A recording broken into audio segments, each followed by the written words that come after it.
Welcome and thank you for joining our ScotiaLIVE webinar. My name is Talia Suarez-Brown and today I'm here with the Scotiabank team and we're going to be discussing managing your finances. We're talking about something real, something that speaks to all of us. Yes, we're going to be talking about money, but it's not just that. It's about life, the choices we make, the lessons we learn, and the stories that help to shape how we plan for our future. In today's conversation, we're going to be delving into the lives of couples and singles about their perspectives on money, including mindset and money beliefs, budgeting and lifestyle choices, building and preserving your legacy. Of course, today's session is also on Zoom as well as on our Instagram page at Scotiabank Jam. Thank you so much for joining us, ladies and gentlemen. So welcome to our audiences there. Now, our conversation is titled Coupled or Solo? Your path to financial balance. And of course, we have an amazing set of panelists here. A few couples, yes, a few single persons to share different perspectives. As it relates to the couples side, we have Kevin Hamilton, DJ Power, and Shante Hamilton, entrepreneurs. Peter Mohan, our branch manager.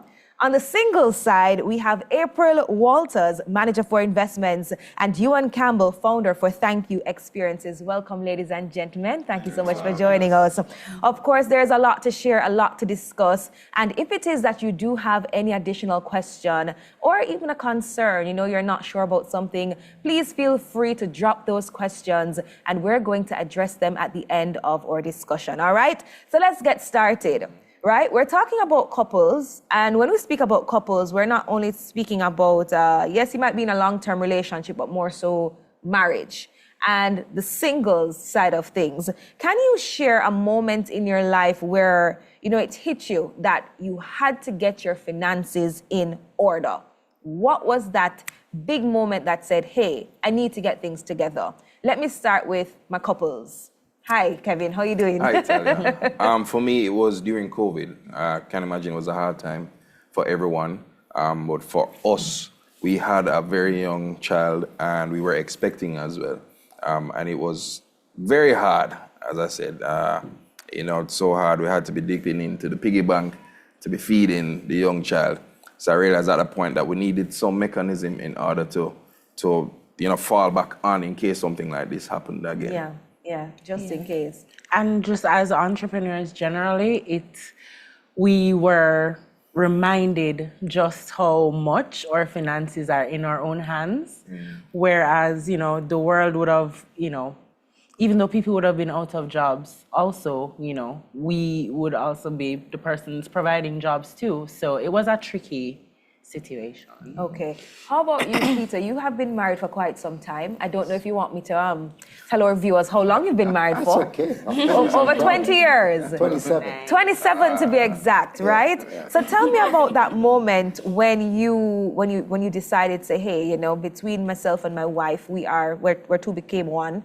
We need to, manage our finances and we of course need to get things in order. When did that happen? I think that would have to be when we decided that we need to purchase a home.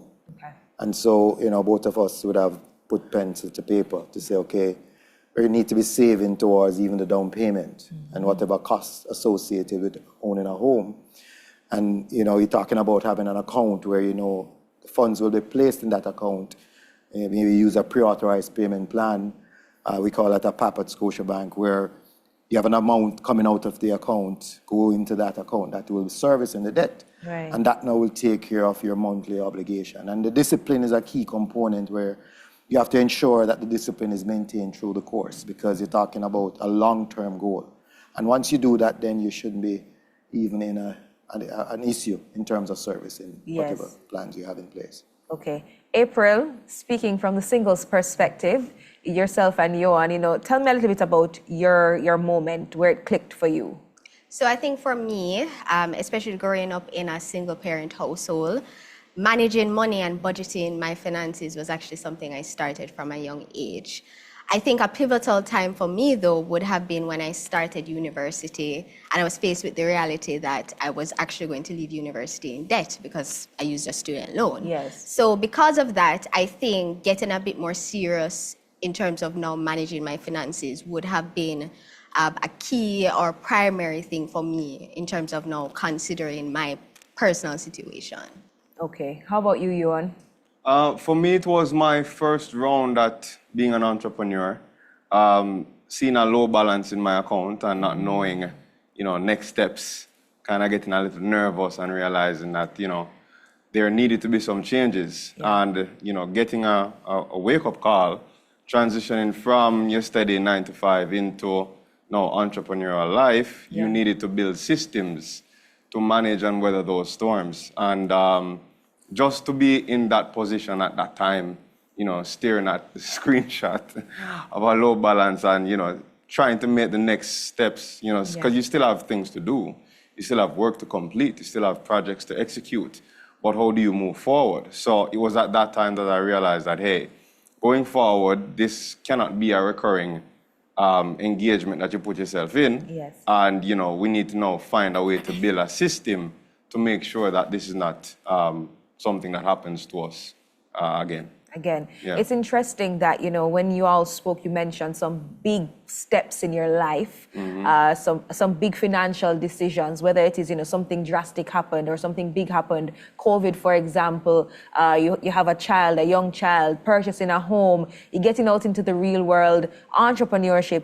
These are big deal decisions, right? Yeah. I'm going to start with my couples, though. When you are doing big purchases, for example, and you are deciding to make those big purchases, how do you tend to go about it? Is it that, you huddle up as a team, or one person, tends to take the lead? Well, I want to say we do huddle as a team. I think how it starts is we identify the purchase. So maybe individually, maybe we would have identified a purchase that we do feel is necessary. Okay. Then we then have the conversation to say, hey, I see this house or I see this car. Yeah, Kevin, I see a new car. Please give me the car. My brain's just kind of giving me a little I heard a little squeak there. There you go. Just need a little beep, It seems like you're a fly on the wall. Yes. And so, once we've identified the need and we both agree that this is something that we really do need, and we then come up with a plan. And, in our situation, both of us are entrepreneurs, so we both have to be able to manage money to some extent. We have people to pay, we have things to pay, we have, all of the things. And so the next step for us would be then put pen to paper. And Kevin is the one who is really good at putting the pen to the paper. Like I can do, my head must say, all right, cool, I know some have to do this. But Kevin is really good at, spreadsheets and things like that, and that has helped. Very thorough. Very thorough. Yes. And so I do think it's both. Mostly for us, it's coupled. Okay. We do have to take each other into consideration in those bigger purchases. Definitely. How about you, Peter? For me, definitely. I guess based on my job, I'm the one who would make sure that the finances are in order. And as I said, from an early stage, it is always like that for me. The discipline is in place, we're going to make the purchase, the discussion is there. And, it's always good to have both parties agreeing on whatever we're going to be saving towards, or whatever the task in terms of you're going to be purchasing a big item or a small item. But once you have the buy-in from both parties and everybody at the table is knowing what is at stake, then you find that you'll have more, a buy-in taking place. And once that happens, then definitely... Once you're on the same page. Once you're on the same page. Once you have a deviation, then you find that one person pulling right and one pulling left, then you're going to have an issue. Once we have everybody, sitting at the table singing from the same hymnal, then we'll have the same song. Yeah, shared responsibility. Possibly less stress or shared stress if there is any at all. And of course, the trust factor is always, of course, money. And love, we have to find that trust factor in the middle of it all.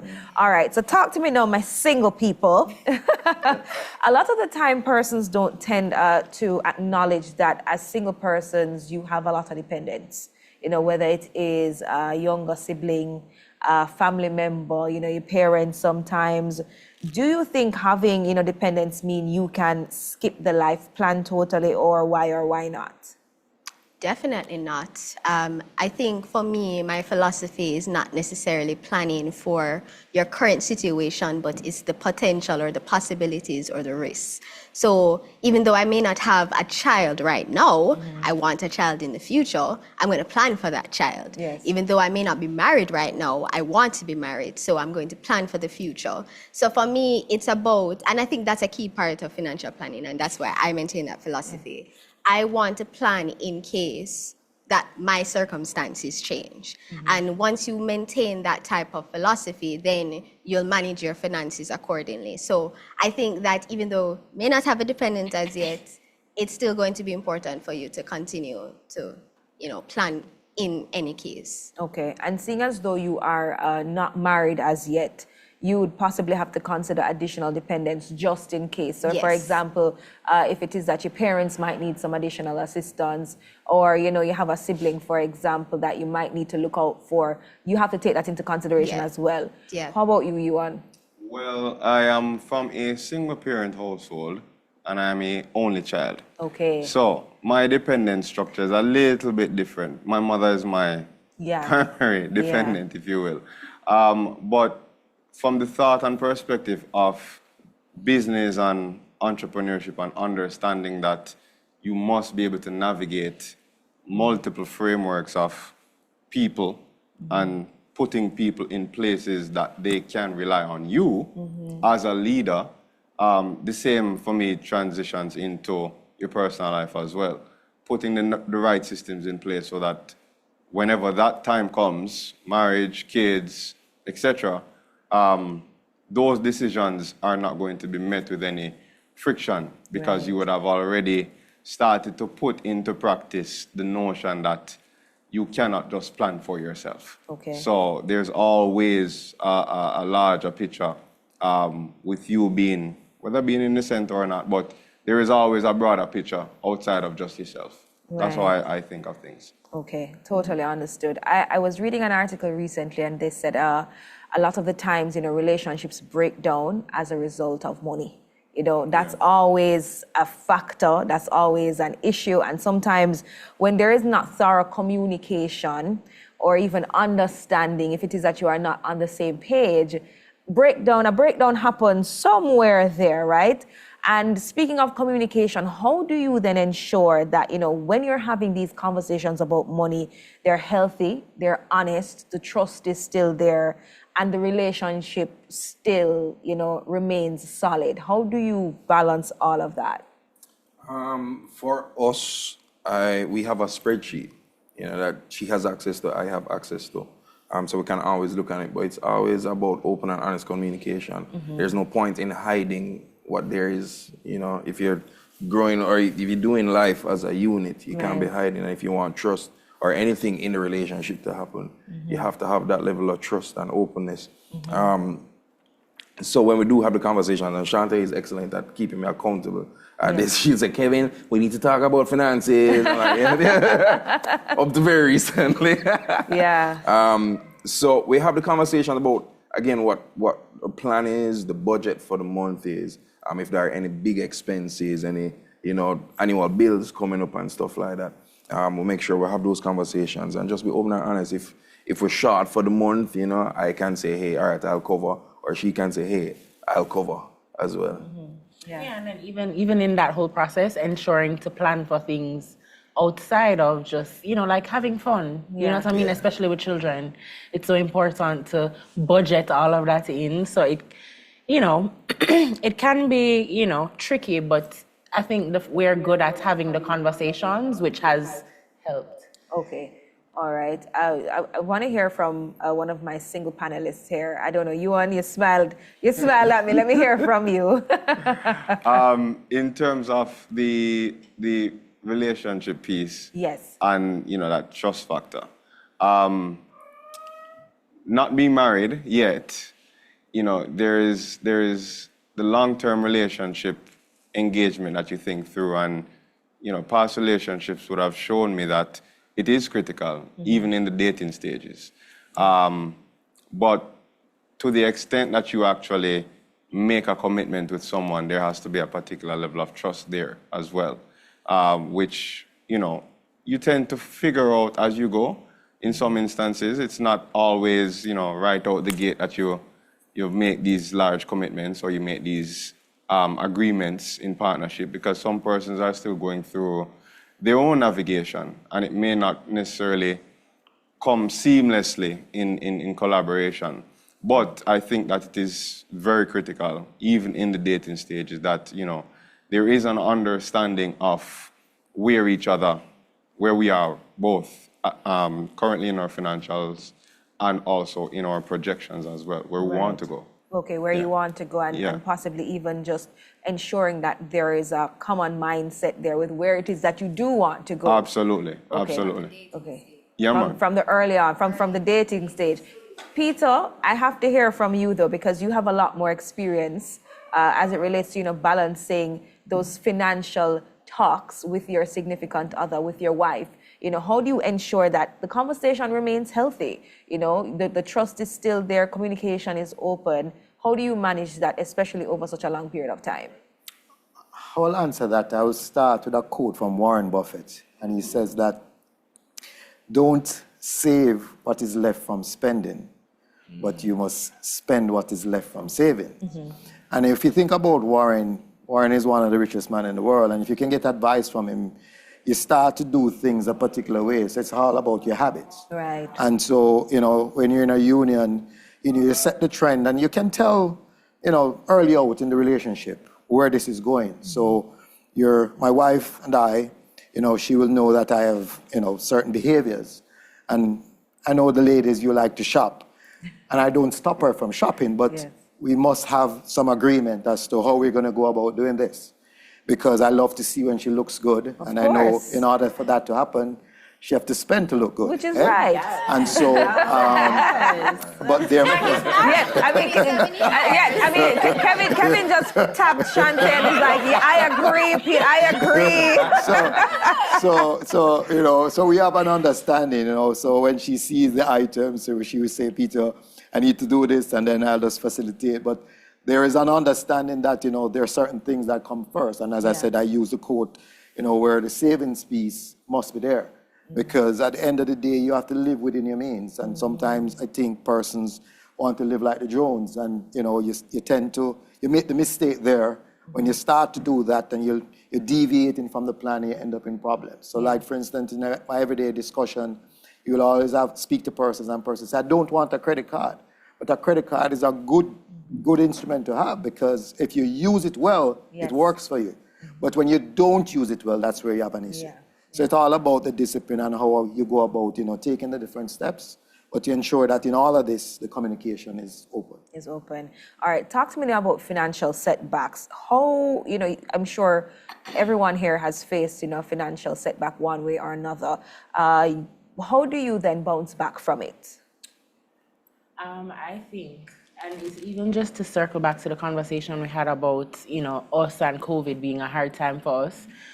For us, the way that we had to bounce back from that financial situation was for me and us to go get jobs. Yeah.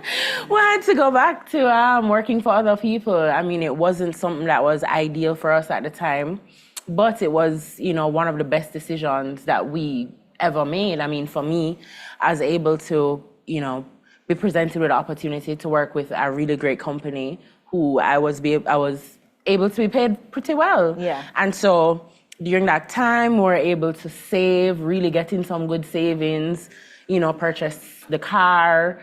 Kevin also took a job during COVID that he didn't necessarily, it wasn't something that he was trained in doing, but we decided, hey, we're just going to bootstraps, we're just going to do it, we're going to do these things. And to be honest, the job I took wasn't something that I hated, but I would have preferred to be working for myself. Right. But for us, it was just really what we had to do was just make the sacrifice. We just had to make up our mind and say, this isn't forever. Maybe we'll have a job for the next 2 years, the next year. Yes. In that time, this is how much we can make.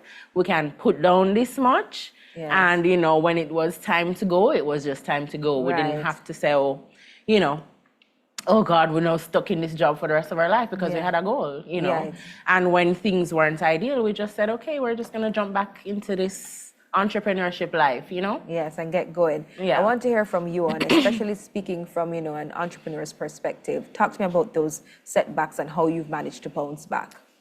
So I live by a quote where there's a will, there's a way, right? And the setbacks for me is to always paint the worst case scenario and then work back away from that, right? Right. So the worst case scenario in Shantae's case was, all right, we need to take a job. Yes. Right?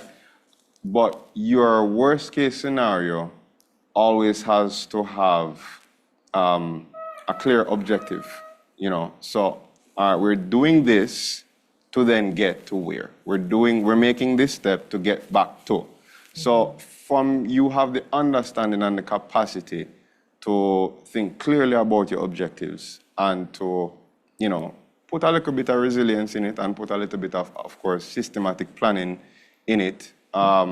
You should be able to make your grounds and bounce back. Okay. And that's how I've been able to bounce back from several setbacks, because as a trying man, you get beat up sometimes, Yeah.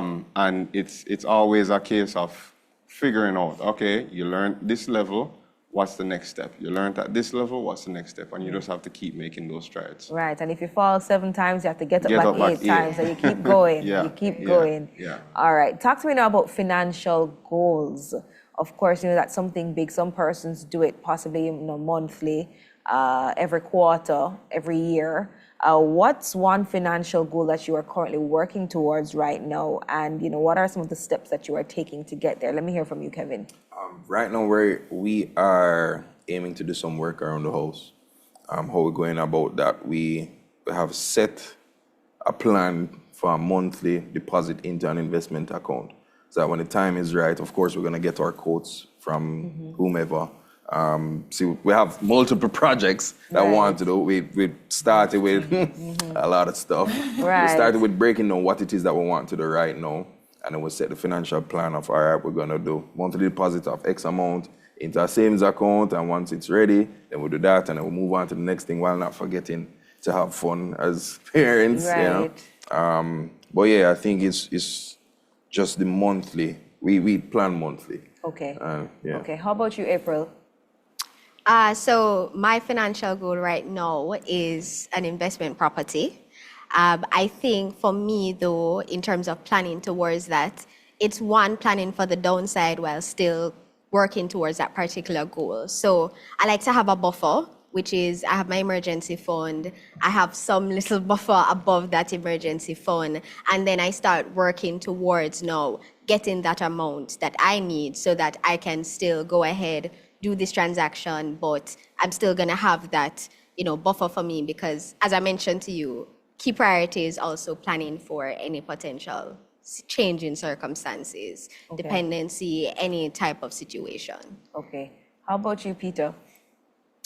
Well, the experienced candidate here, I think most things are, if you want to say, already in place. I think the one that comes to mind readily, I'm a football fan. So next year's World Cup. So I would really want to make the trip. Which Okay, buy a team? ticket. What was your team? Argentina. Oh, God. Yeah. Argentina. Yeah. And Jamaica, because I guess I'm patriot. Live in Jamaica. But Lionel Messi is my footballer. Maradona was my footballer. So, I still support them. But it would have to be saving towards, either Mexico leg or Canada leg, but definitely putting a savings plan in place where you're going to put monthly installments there, to make this a reality. So it's all about the discipline. And you know what, Peter, we can't forget to mention, Scotia Aero, those Aero points. I'm just throwing it out there. I'm just helping you, my friend. And that's a good one, because I'm just saying, I love it there. And that's why I said earlier, some persons shy away from a credit card, but I always tell persons, a credit card, if you use it wisely, it can do a lot for you. And so we have different cards for different persons, different lifestyle. You heard about, as you said, I mentioned about Aero card. You're talking about travel miles. And once you accumulate enough, you could end up going on a trip just because of your everyday purchases. Yeah. So we advise persons that, sit with an advisor in any of our branches and get it going. Definitely. April, you actually touched on it when you were answering my previous question about how unpredictable life can be sometimes. How do you stay motivated to stick to your financial plan when life gets unpredictable? So I know we're speaking about Excel earlier, but I think I've gotten you beat on that. So my Excel started at 15, and it has now grown into different layers, and that budget that I use, essentially, I divide it into primary expenses, secondary expenses, salary, income, expected income, investments. I also expand it to grocery list planning. I monitor my spending. So it is really taking on a life of its own, right? Wow. And when I tell people, I keep it to myself because I know it sounds a little scary. But the point is that it really keeps me grounded, right? And sometimes you may be a little afraid to look at the budget, especially after a trip. I also use it to plan a trip as well. So if I know I have something coming up and I need to get myself a little grounded, if I know I overspent a bit, I said before, I'm just a girl. Sometimes the credit card management, but I use that as an opportunity to really keep my focal point in terms of my finances on a monthly basis, as well as if I have to use it for any one-offs. Okay. Realizing all of this, talking about discipline. Yes, discipline. Yes. Discipline, So that's the true. word. Discipline. So true. And it started from a young age, so it's something that I built as a habit. So it's entrenched in her. Yeah, it's entrenched. So habit building and proper spending is a habit that you really have to form from a very young age, but it's never too late. Yeah. One of the things I want to say, and even just to commend you for doing it for so long. I mean, I know maybe some of our parents would have talked to us about that but just actually going through and doing the work, I feel like it's so important. And I don't feel like we talk about it enough as a society, how important it is to do the work of actually writing the thing down. Like you said, it's so scary sometimes to look at the numbers, especially after you've done like a big purchase or like or you went on to Amazon a little too much. And so we understand each other, Shanti. It's commendable, and I feel like it's something we should definitely strive. Something also to add to that is that sometimes we really don't know how much it costs. Yeah. And so, as you mentioned, writing it down is important because we may have an idea, but because we're not tracking it, we really don't know that. We thought that $10 was enough. Right. But you actually really need 50. Yeah. And you're like, oh boy, how am I going to get the other 40? Or what do I need to do to reduce the balance to a manageable amount that I can, reasonably deal with and, get it within my means. Right. So that's something also that making that notation on a consistent basis also definitely helps with. That's one of the reasons I started the Excel, actually, because I realized when we started bringing in money, I realized at the end of the month, we have to bring in more. So I'm like, hold on, where is the money going? What are we spending on? So I started it to track our expenses and say, oh, that's what we're doing. And then we started to adjust our spending so that we can have more in the coffers. Because just a basic psychology, if you know you have some money in your pocket and it's easy to spend it. It's easy to just do that. And you have to wire your brain to say, draw it back a little bit. Totally. I totally get you, and I totally agree with that, because sometimes you find yourself, you don't need anything, but you find yourself with that extra money and you're saying, but We're rich now. Rich now. Floss and endorse. All right.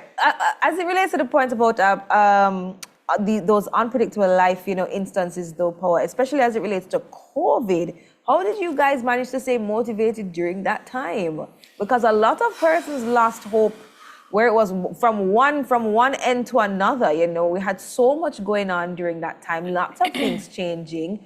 How did you manage to just, stay focused and stay motivated and say, hey, I have to buckle up and I just have to do what I have to do? I think because I believe that I needed to take care of the family. Excuse me. So I remember the why. So even the job that I had to take, I didn't necessarily want to do it, but I knew that I needed to do something in order to provide. So my wife, my children, They motivated me really, to understand that this is something that needs to be done, and then to develop the plan for the lifestyle that we want to live. Stay motivated to plan for that, to save up. All right, you're here now, but you're going to improve, you're going to get better, and you're going to start saving more, you're going to start investing more so that we can have fun. Yeah, and then for me, in addition to that, I feel like during that time, we were both building our businesses. And one of the things that I did do in the process of, and was one of those big expenses that we didn't necessarily agree on at the time, but I feel like we look back and say yes, was coaching. So I had invested in business coaching. And one of the things that they did really, like as a part of the coaching program, was money mindset, and your mindset around money, and how your beliefs about money affect your life. Right. And so coming from that vein and having that support, the support of a coach, and then I was able to go back to Kevin and say, yo, similar in this. Yeah. And this is whatever. And doing that did motivate us to want to do more, because then you could see a vision of, me have big plans for my life, Yeah. So you could then see a vision of what, these plans for your life could be. Yes. Once you remove some of those limiting beliefs. So I feel like that was a motivating factor. I love the fact that you touched on money beliefs, though, Shante, because I'm heading right there. And a lot of the times, you are brought up to think about money a certain way, whether it is that, money is limited, you just need to save, and not spend anything on yourself, If it is that you have one shoes, the one shoes is good enough for the rest of your life, because you don't know, the world might end tomorrow and you might need everything that you've worked for. So sometimes those money beliefs can help to, decide how, whichever path you take, the trajectory of your life, whether it is that you take certain risks or not, whether it is that you invest or not, whether it is that you spend or not. And if it is that you feel like, you deserve certain things out of life. So talk to me now about money beliefs and the kind of money beliefs that you grew up with. And, how would you say that they actually help to shape your financial habits today? I want to hear from April. I want to actually start with April on this one. Coming from a single-parent household, you spoke to me about, possibly that transition from school into the world of work and being in debt. So talk to me about those money beliefs and how did you help to kind of alter it to get where you are today? So I think for me, I grew up, as you mentioned, in a single-parent household, and for me, it created a scarcity mindset. Because to me, money was not necessarily something that was in abundance and could be finished anytime. To this day, I still don't know how my mother would have stretched it. But similar to when I'm single parent, only child. So to transition from that scarcity mindset, and I touch on it because whilst that did keep me or force me to really work harder and push harder, when you have too much of a scarcity mindset, it also prevents you from making certain decisions that is also going to propel you further. So I moved from, yes, heavily saving, managing my finances and budgeting, to also recognizing that just earning more from my day-to-day was not going to be the best thing for me. And that's when I started from an early age trying to figure out, okay, what next can I do? Which is investments. And I know working in investments, I may have a bias, but it was actually very important for me from even one of my first job when I was just still a contract worker. I opened an investment account. And that was something that I really had to say, April, you just have to take the risk because you have to earn more because you want to do more with your life. So it was shifting from having that scarcity mindset to still being, a bit more planning for the downside, but also considering that you do have to navigate and shift your mindset and your actions to align with what you want to achieve in life. Right. Peter, let me hear from you. So I've been in the bank, maybe 32 years now going. Wow. And so I would have had persons ahead of me who would have provided somewhat of a mentorship, And I would have got a lot of advice from persons who would have done it before me. So when I think about, managing your affairs, you're talking about your income streams. We always advise persons to have multiple income streams. So you heard about the entrepreneur. You're talking about your monthly salary. You might have an investment property that you're bringing in rental income. Right. And from Scotia Investment side, we're talking about Scotia Investment Instruments. You might have a share account, and you have a bond, and you decide on the different streams that is going to be coming in for you. And once you remain disciplined in all of that, you find that you're not only relying on one source of income. And once you have multiple sources of income, it makes it a little easier for you to maneuver. You can do things, that you decide, this snap of a finger, because you say, okay, my salary will take care of this, my rental income will take care of that, my Scotia investment instruments will take care of that. So once you have multiple income streams, it makes it easier for you to maneuver. Okay. How about you, Yuan? I mean, you are, I would say, the risk taker. Yeah. Did you always have that money belief growing up? Or did you, did you just learn it over time? So for me, I learned it over time. And I learned and unlearned. So, seeing your mother, as the Jamaican colloquial term says, turn on and make fashion. Right. Right. And do that religiously. You didn't quite understand, and I'll be open and honest, I never had money conversations with my mother. Because, you don't want to know. You just leave it alone. Or sometimes as parents, they don't want you to know. And they don't want you to know sometimes, because it's a difficult thing for her to go through as well, to try and balance and make sure that everything is okay and make sure that you as her only son at the time, you're not short of anything. Yeah. So the learning that I had was from real world experiences. Going out, working, saving. I worked at Scotia and, I had an opportunity to get the early start of saving religiously. I was able to save 50% of my pay. Wow. A lot of persons, wondered how I was able to do that. Yeah. But I literally had a system that I created that I could save 50% of my pay and still enjoy myself to the fullest. I was out every weekend. Wow.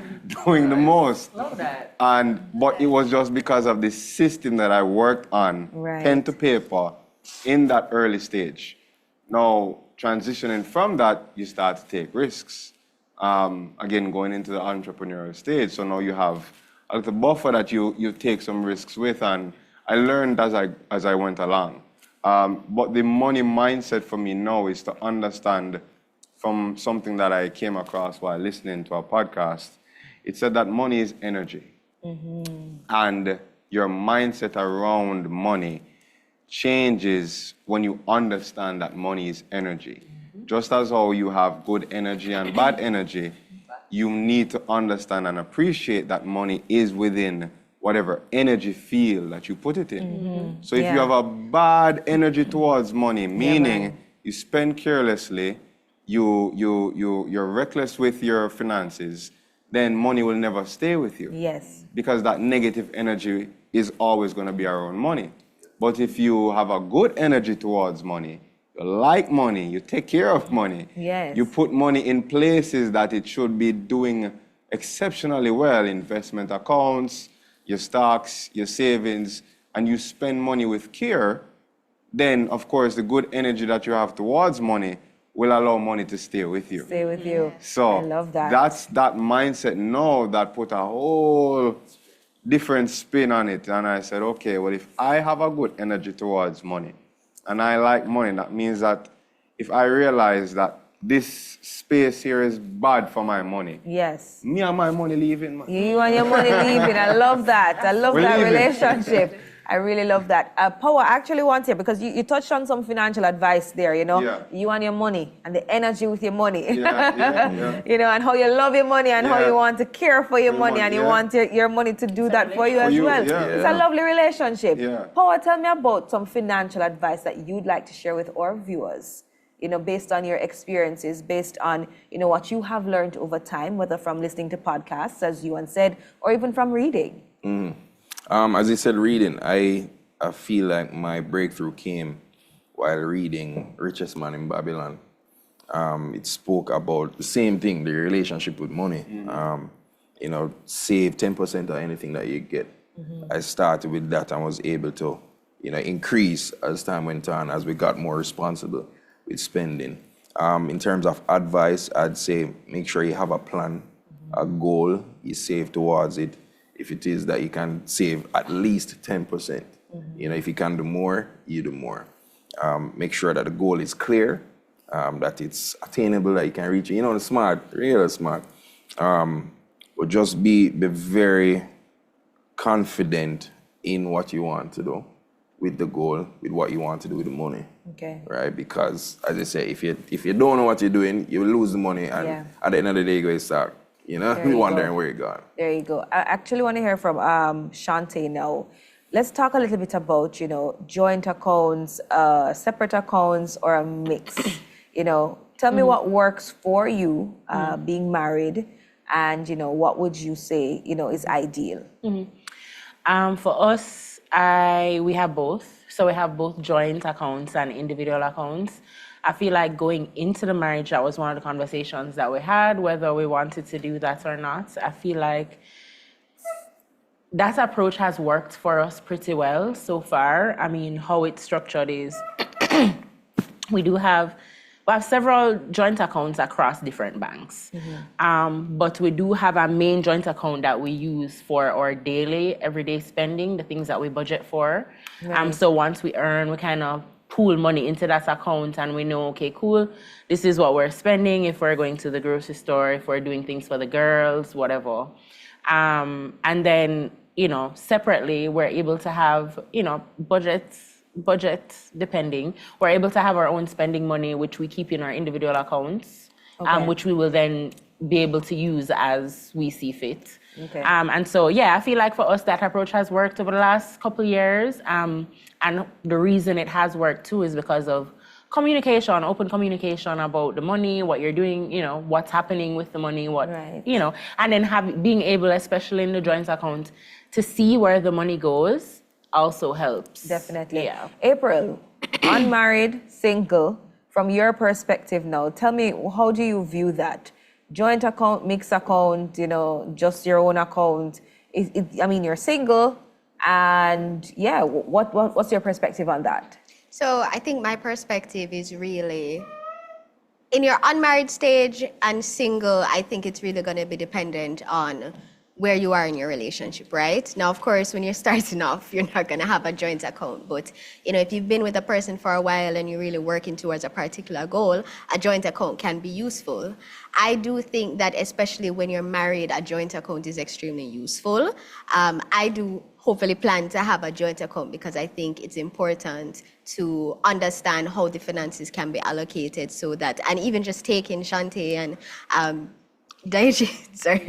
for example, you know, it was really important to understand how different expenses have to be allocated to different things. So I'm a firm believer in joint accounts. I do think that it's really important to firmly manage your expenses. So I do think also as well, it's also important to understand the comfort levels with what you're going to be. And I guess that can be a comfortable conversation. I mean, you, of course, can say from example, but also once you get past that discomfort, now having the discussion around, okay, how much are we really going to contribute and what is going to be allocated to and how we're going to use that account so, you know, there's no overspending, the woman is not going on a shopping spree, there's no tool kits that are all about purchase from it. So I think it's an ongoing conversation as well when you have a joint account. Definitely. Let's talk a little bit now about financial compatibility.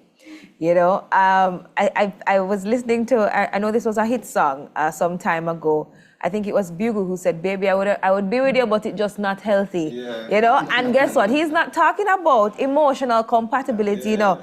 It was straight financial compatibility he was talking about during that time. Do you think then that financial compatibility is just as important as emotional compatibility in a relationship? Absolutely. Extra bit. Yes. And that's why we said from the dating stage, you need to have that discussion, especially when you're dating intentionally, because if you are a firm believer in spending, no planning, which I stated that I'm a planner, that may not necessarily work with someone who is a little bit more haphazard, or maybe you can help that person bring yourself more in line versus maybe I need to be pulled out of my comfort zone, just using that as an example. So I actually think that understanding each other's financial philosophy is extremely important from the dating stage. And that's Yeah. the base for the relationship as well. Not even just to understand your spending habits, but to Right. also be able to forecast how this relationship is gonna go. What your goals Yeah. are going to be, what Right. you want Yeah. to do, you want to What buy a am home. what am Yeah. I going to have to deal with and or manage? Yes. So am I Yeah. going to have to always be managing your credit card shopping habits? Like, is this gonna be a thing? Hold on. You want, are you throwing your words at I'm him? not. I'm just saying, is it a thing? Yeah, Is it gonna be a yeah. thing? We need to know. We need to know. Remember, I have my Excel. Well, the good thing about that, though, it sets the tone that you know what you would need to work on. Right. Because if you think Yes. about a relationship, you're starting out early, two different bodies coming together as one.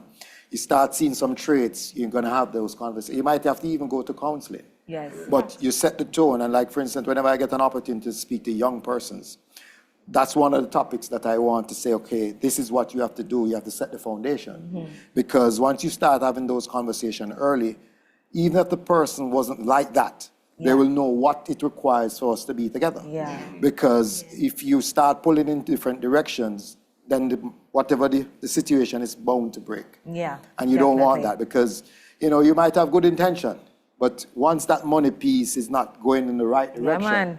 it goes to the door. Everything Yeah. falls Everything apart. falls apart. And so, it's Yeah. an early conversation you need to have that you set the foundation. Yeah. Yeah, man, I can appreciate that, especially when we were dating. Yeah. I realized from early that Shanti was very responsible with money. In fact, we started a joint account to save for the wedding, and we were very meticulous with it.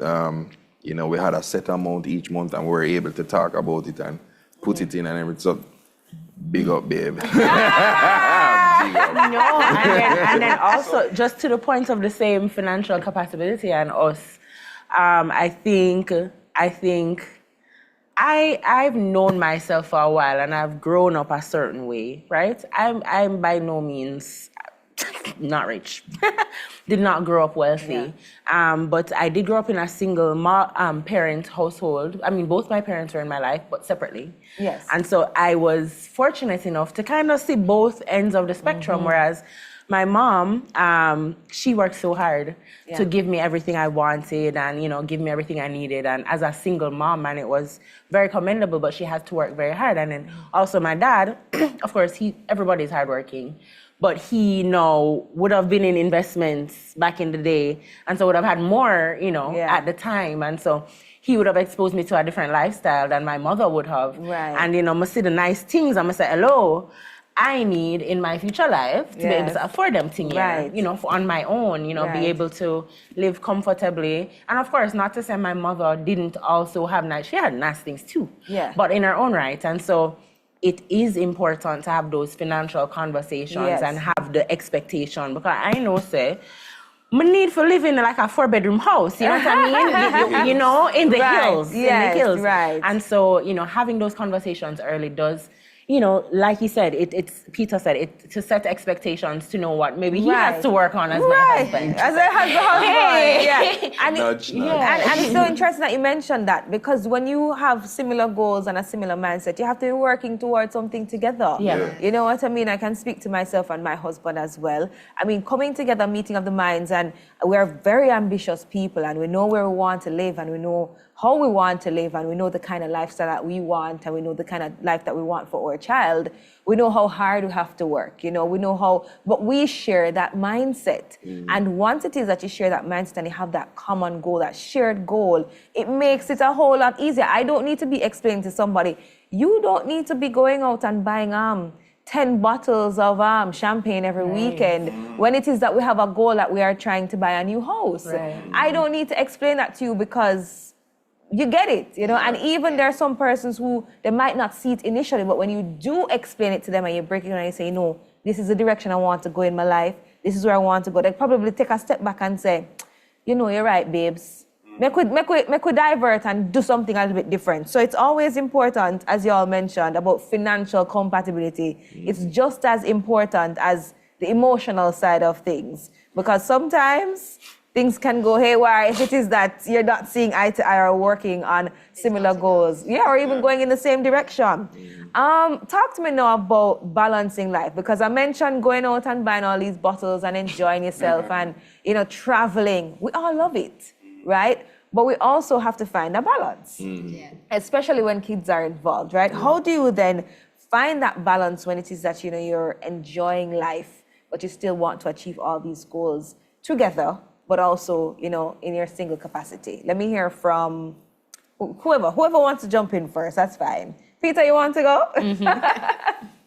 The balance is key, because when you think about a human being, we have to strike that balance. So you know what you call your priorities. And the priorities you're talking about, a roof over your head, transportation, food, clothing, and the fun time must be there. And so, the budget comes into mix here, where you pay yourself first and you start to, we talk about pre-authorized payment plan, but you're putting things in place, and then that conversation piece must be there as well, and you decide when we can do this. So as a family, you might say, okay, for the summer we're gonna, take a trip to wherever part of the world, and you know that you're saving towards that, and everyone in that party knows what the spending amount is gonna be allotted, and that spending amount allotted to buy, food along with whatever clothing and all of that. So everyone is on the same page, Right. and so the expectations are set. Yeah. And so once you have that buy-in, everyone knows what the limits are. Because as Shante said, it's not like you're rich, but you're doing things that everyone is enjoying, this trip or the outing or whatever it is. But once you keep it real, everybody should be happy afterwards. Yes. I like that you mentioned the pre-authorized contribution. I think for me, I actually use that to plan for any particular goal that I want. So if I have a trip, I may set up, I'm going to call it pack for short, but that amount of money goes to a particular investment each month. And then I know that by the end of the year, by the end of that time period that I want to do that particular activity, I'm going to have this amount saved up and then say, okay, that is going to be the fund, that is my trip fund. Right. But I know not everybody may necessarily be as meticulous, especially when you're trying to navigate life and you may not necessarily have someone else you can depend on. I think from that perspective, the reality is you do have to accept that sometimes things can happen and you may not necessarily reach a goal, or maybe you may go and overspend, or an emergency may happen. Again, even though you may not necessarily have planned for it, I still think it's good to also recognize why, one, budgeting is still important, having that habit, that spending habit that we're mentioning before in terms of discipline, and acknowledging that things may happen, which is something I also have to face with. Sometimes when things happen, I never plan for driving, my car tire bursts out, you're just going to feel a little crazy. But again, one, knowing that, okay, I plan for a rainy day, don't get overwhelmed. And even if you don't feel like you've planned for it, know that you can have something set aside for emergencies just in case. Just in case. Yeah. All right, and we're almost out of time though. Peter, how are you preparing for the long-term future? And I think you're talking about retirement? Yes. Okay, so my advice to everyone online, watching, when you reach that stage, or before you get to that stage, you have to start planning. And so you're talking about maybe 75% of your income is maybe what you will be receiving when you get to that stage. So, some companies might tell you what that is, and Scotiabank does a very good job at that, where they give you a statement. And the statement tells you what your early retirement and your full retirement figure will look like. And if you assess your situation and say, okay, my expenses are these things that I'm looking at, when I get to retirement, will this be enough? And if it's not enough, then you want to think about how do I get that additional source of income that will allow me to still live comfortable. Because when you reach retirement, you're going to have a life after, because the good book states about 70. You're talking about 63, 65, thereabout, you're going to retire, you're going to live maybe another 20 years afterwards. So you have to plan for that, because, the olden days, people used to say the children are their retirement package. Okay. That's a no-no now, because they jet off or they go wherever and you're left on your own. You have to put things in place to take care of you. And so, when you start saying, okay, the mortgage needs to come out, and when you get older, those expenses should be less. So your utilities maybe should be your highest expense because you start to scale down, you're moving towards paying out things. The investments start to come into place. And once you do it that way, you live a comfortable life. Because after retirement, you're supposed to be just, taking the car around the block or you decide to go on a little trip. But it shouldn't be any large expenses that is going to put you in a spot. Yeah. Once you get to retirement, it should be less. Okay. All right. Anybody else want to chime in on that before we go? I think a principle to note is also it's never too late. So I know when I have these conversations with persons, they may say, oh, it's too late to start now, or I'm in my 30s or in my 40s. It's never too late. So actually, for me, in my 20s, I thought about, okay, what's going to happen if something happens to me? I still have my mother, for example. I made a will.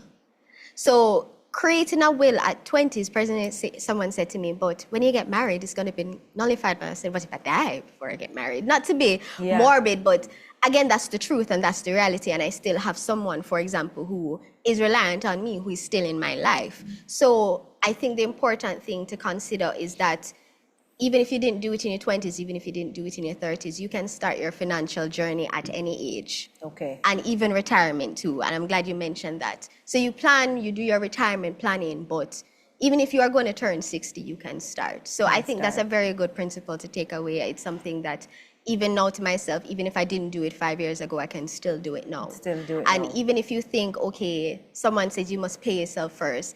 I can't pay 20% of my salary. I have this bill and have that bill.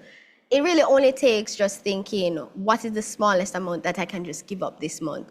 And that $1,000 you save this month can really turn into $12,000 at the end of the year, $24,000 next year. So again, it's never too late. And for me, I always take that principle and it guides me in life. And I really hope that that's something that persons can take away. Okay. I'm almost out of time. I only have a few minutes and the questions are rolling in. So I have a question from Zoom. What kind of investment would you suggest for persons just starting out? Let me give that one to April quickly.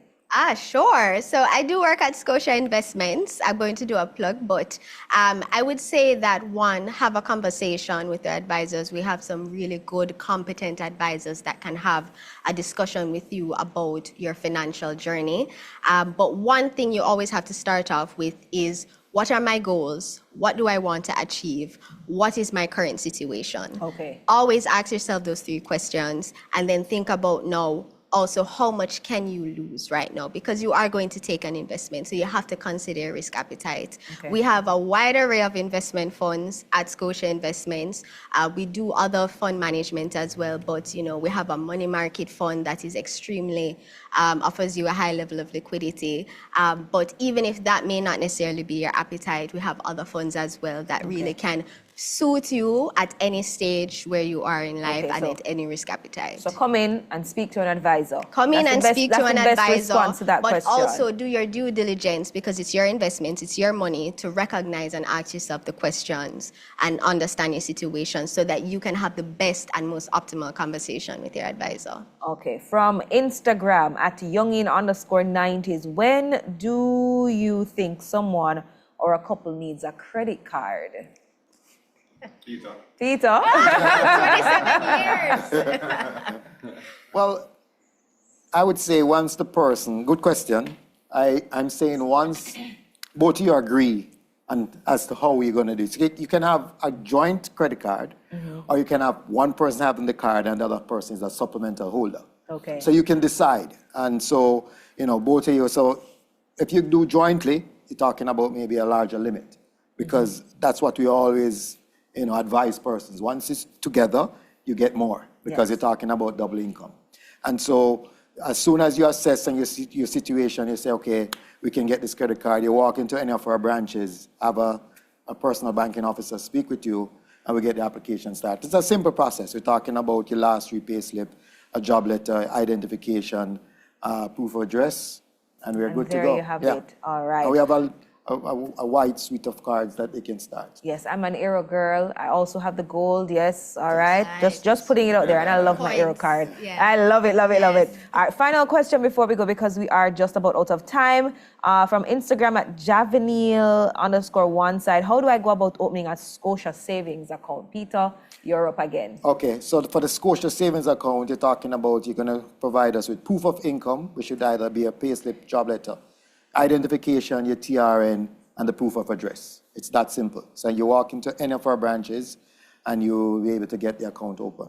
All right. So it's a simple process, $5,000 minimum for the Jamaican and $100 for the other currencies. And I always advise persons, when you open an account, we want you to set up what we call a PAP, where a monthly amount comes out, goes to another savings towards that big goal. Okay. And of course, we have to remind persons that you can open your bank account online as well. As well. Yes. All right. Gentlemen, ladies, thank you so much for being a part of our conversation this evening. I'm sure we learned a lot. We got a lot of insightful information, and all the very best to you on your financial journey. Married, single, ready or not to mingle, whatever it is. Thank you guys so much for sharing the insight. We really appreciate it. So there you have it, ladies and gentlemen. Whether it is that you are coupled up, whether it is that you are single, we do advise you to always ensure that you are on the correct financial path. All right. So thank you so much for staying with us. Thank you so much for joining us for another ScotiaLIVE webinar, ladies and gentlemen. We do hope that you enjoyed it. Please stay tuned to all our social media pages at Scotiabank Jam. And please to look out, because we will be coming again soon with more insightful information as to how you can manage your finances. My name is Talia Suarez Brown. Stay with us. Don't go anywhere. Always choose Scotia. Bye.